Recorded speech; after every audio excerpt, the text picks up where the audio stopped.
விழுப்புரம் மாவட்டம் திருவெண்ணைநல்லூர் அருகே தி இடையார் கிராமத்தில் மதுபோதையில் விபத்தை ஏற்படுத்திவிட்டு காரை நிறுத்தாமல் சென்ற இளைஞர்களை பிடித்து பொதுமக்கள் தர்ம அடி கொடுத்தனர்.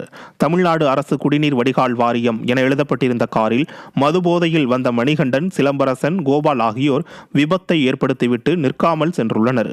மேலும் காரின் முன்பக்க டயர் வெடித்தது கூட தெரியாமல் மதுபோதையில் காரை வேகமாக ஓட்டிச் சென்ற 3 பேரையும் பொதுமக்கள் மடக்கி பிடித்து தர்ம அடி கொடுத்து காவல் நிலையத்தில் ஒப்படைத்தனர். நிர்வாகத்திறனற்ற ஸ்டாலின் ஆட்சியில் கட்டுக்கடங்காத மது விற்பனையால் சட்டம் ஒழுங்கு சந்தி சிரித்து வருவதாக பொதுமக்கள் குற்றம் சாட்டியுள்ளனர். வேலூர் மாவட்டத்தில் பெய்த மழையால் பண்ணைவள்ளி மலை அருகே 30 ஏக்கர் அளவிலான நெற்பயிர்கள் நீரில் மூழ்கி சேதமடைந்தது. பண்ணைவள்ளி மலை அருகே உள்ள வெப்பாலை கிராம பகுதியில் நெற்பயிர்கள் பயிரிட்டிருந்தனர்.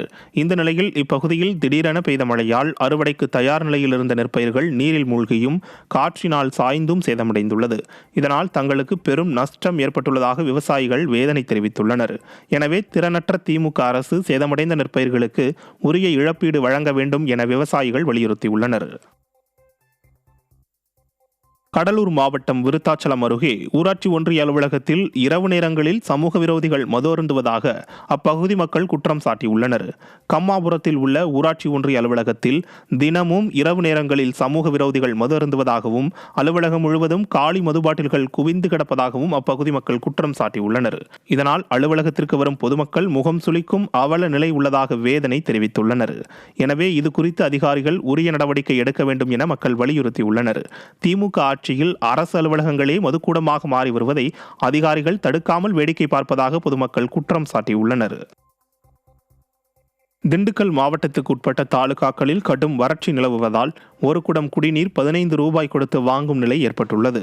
குஜிலியம்பாறை, வேடசந்தூர் உள்ளிட்ட தாலுகாக்களில் கடும் வறட்சி நிலவுவதால் ஒரு குடம் குடிநீரை 15 ரூபாய் கொடுத்து வாங்கும் மக்கள் காவிரி நீரை கொண்டு குளங்களை நிரப்புவோம் என்ற ஸ்டாலின் அரசின் தேர்தல் வாக்குறுதி 4 ஆண்டுகள் கடந்தும் நிறைவேறாமல் இருப்பது அதிர்ச்சி அளிப்பதாக குற்றம் சாட்டுகின்றனர்.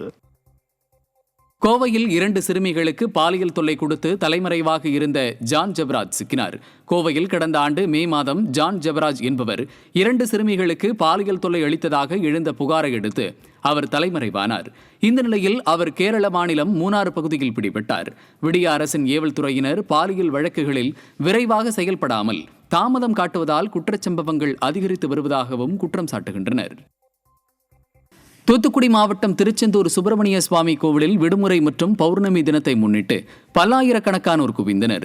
குடும்பத்தினருடன் வந்த பக்தர்கள் அதிகாலை முதலே கடலில் புனித நீராடி நீண்ட வரிசையில் 7 மணி நேரத்திற்கும் மேலாக காத்திருந்து சுவாமி தரிசனம் செய்தனர்.